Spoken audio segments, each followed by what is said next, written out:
Today's show is brought to you by DraftKings Sportsbook, baby. We're talking about the top-rated sports booking app in all of North America, baby. Safe, secure, and my favorite, reliable. And we know NFL season is back in full effect, and we got action every single week with all of our favorite teams, favorite players, and what better way to add to the watching experience than by, putting a little bit of yourself into the game. And the best way to do that is with your promo codes, baby, which you already know we got to talk about. And the promo code is Moats for the new people out there. When you download that app, the beautiful DraftKings Sportsbook app, and you make your first initial bet of $5, use the promo code Moats. You will get $200 back instantly. It is an awesome situation for you and gives you a nice head start into all of the potential fun and potential, what we like to call success. So with that being the case, you see what time we are on. You know what this is, but I also understand at times you might get lost in the sauce. You might develop a gambling problem. If you live in New York, it's a number that you could text. But for everybody else, the digits to dial are 1-800-GAMBLER. Okay. So the only Miami receiver that I had saw of getting talked about a lot was a good old Tyreek Hill. Now, I don't know how y'all feel about that.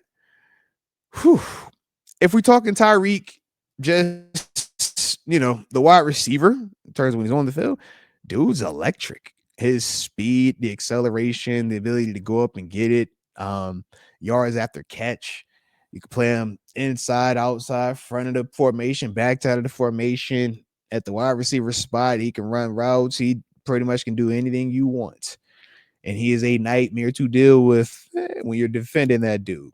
And, he's been to the pinnacle. Talk about him playing with Patrick Mahomes. He's played with some of the best in the world. Even Tua Tagovailoa, man. Dude, they got a 5,000-yard season with him down there, right? In terms of throwing the ball, man. Like, Tua can sling that rock a little bit, right? But with Tyreek, we obviously know there is another side. There is when the helmet comes off, unfortunately, that side. Not the best, not the best for a healthy working environment. I think that's the best way to put it. Yeah.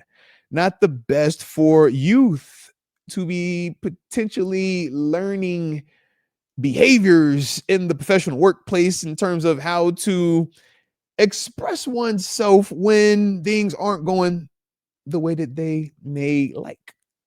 So with that, I'm a little bit more hesitant about bringing him in due to some of the off the gridiron and not even all the way off the gridiron. I'm telling you, even when he's on the sideline, once the helmet comes off, it's like, whoa, be careful. All right, be careful. So to me, maybe if our history with those receivers, maybe if our history was a little bit better, I would be open to it. But we know how the last one ended, and then the one after that, and then the one after that.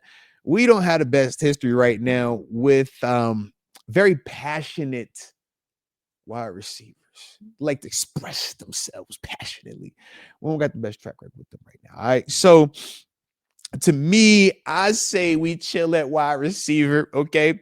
Shout out to Calvin Austin. Shout out. Okay. Calvin Austin stepped up. He looked good. Let's see if he can do that again. Let me just see what that looks like for the next couple of weeks. Because if that is what we can rely on, and that is a consistent thing that we saw from Calvin Austin, then that's your wide receiver too. From the production standpoint, that's the guy. And the beautiful part is you already have familiarity because he's homegrown. He's been here. So with that, you don't have to worry about the messaging getting lost. You don't have to worry about this, guy growing or turning into something that he hasn't been. You know who he is. You've seen this dude from the first time he stepped foot in an NFL locker room, man. And I think that part, I'm more interested in leaning into the Calvin Austin element. And granted, my skepticism surrounding him week one was largely due to the no preseason. We never saw what he looked like. So to me, I'm anticipating seeing what we just saw from a year ago. Sunday looked like improvement because that was even more production, even more confidence. And we saw a rapport between him and Aaron Rodgers. That's what we were hoping for all of last year with him and Russell Wilson. Obviously, that wasn't as consistent as we would have liked. But to me, man, I'm like, we